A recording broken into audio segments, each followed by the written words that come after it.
गेल्या 4 दशकांपासून पाणी टंचाईच्या तीव्र झळा सोसणाऱ्या तसंच भर पावसाळ्यात 22 ते 25 दिवसागणिक पाणी पुरवठा होणाऱ्या नाशिकच्या मनमाडमध्ये यंदा मात्र सकारात्मक परिस्थिती पाहायला मिळते। उन्हाळ्यात देखील 3 ते 4 दिवसाआड शहराला पाणी पुरवठा होतोय। ही किमया साधली आहे आमदार सुहास कांदे यांच्या प्रयत्नातून राज्य शासनाने मंजूर केलेल्या 400 कोटी रुपयांच्या मनमाड करंजवन हिंदू हृदय सम्राट शिवसेना प्रमुख बाळासाहेब ठाकरे या थेट जलवाहिनी योजनेमुळे मनमाडला 2 ते 3 दिवसाआड पाणी पुरवठा होत असल्याने नागरिक खास करून महिलांनी समाधान व्यक्त केलंय। या महिलांशी संवाद साधलाय आमचे प्रतिनिधी निलेश वाघ यांनी। 56 दिवसांनी पाणी पुरवठा होण्याचा रेकॉर्ड देखील मनमाडच्या नावावर आहे।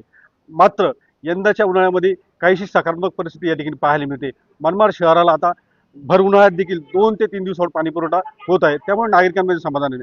आणि ही किमया जी साधली आहे ती आमदार सुहास कांदे यांच्या प्रयत्नातून राज्य शासनाने मंजूर केलेल्या 400 कोटी मनमाड करंजवन जवळपास 87 किलोमीटर पाणी पुरवठा ते योजनेच्या माध्यमातून या योजनेच्या माध्यमातून जवळपास 87 किलोमीटर थेट जलवाहिनी जी ती या ठिकाणी टाकण्यात आली आहे।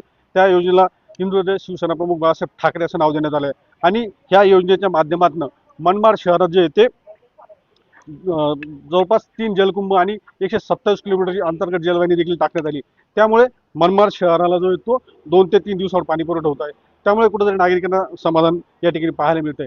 आपण जर पाहिलं तर या ठिकाणी बघू शकतो की 20 ते 22 दिवसावर जो पाणी पुरवठा व्हायचा, त्यामुळे नागरिकांना जे ते दुर्गंधीयुक्त सडक पाणी जे ते प्यावं लागतं, जंतुयुक्त पाणी प्यावं लागतं, त्यामुळे आरोग्याचे देखील समाधान प्रश्न जे ते निर्माण व्हायचे। मात्र आता 2 ते 3 दिवसावर पाणी पुरवठा होत असल्यामुळे मनमाड शहरातल्या महिला ज्या आहेत त्या या ठिकाणी समाधान व्यक्त करताना दिसतात। काय सांगशाल ताई, पाणी टंचाई कशी होती आणि आता काय? पहिले आम्ही आमदार साहेबांचे, अंजुमताईंचे, सुहासांना कांदे यांचा आभार मानतोय। आमचा पाणी प्रश्न, माझा जन्म इथलाच आहे मनमाड मधला, तेव्हापासून मला आठवतं का पाणी हा दुष्काळ म्हणजे कधी मिटणार आहे बा असं वाटायचं सगळ्यांना।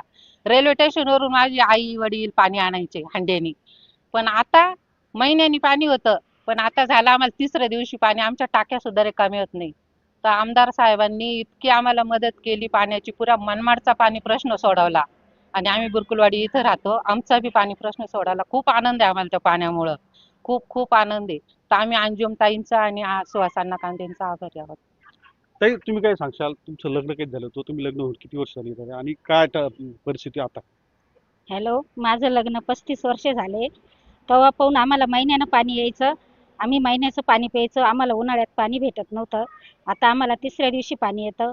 अंजुमताई व सुहासांना यांचे आम्ही आभारी आहे। मानस जो आहे तो या ठिकाणी नगरपालिकेने व्यक्त केला आहे। आणि आता जर पाहिलं तर नगरपालिकेचे जे वागदरी साठवण तलाव असेल, पाटोदा साठवण तलाव आहे, या ठिकाणी देखील पाणी साठा जो तो शिल्लक आहे। पावसाळा लांबला तरी पाणी टंचाई भासणार नाही अशी काहीशी स्थिती निर्माण झाल्यामुळे मनमाडकर नागरिक जे ते आनंद व्यक्त करताना दिसतात। निलेश वाघ, NDTV मराठी, मनमाड, नाशिक।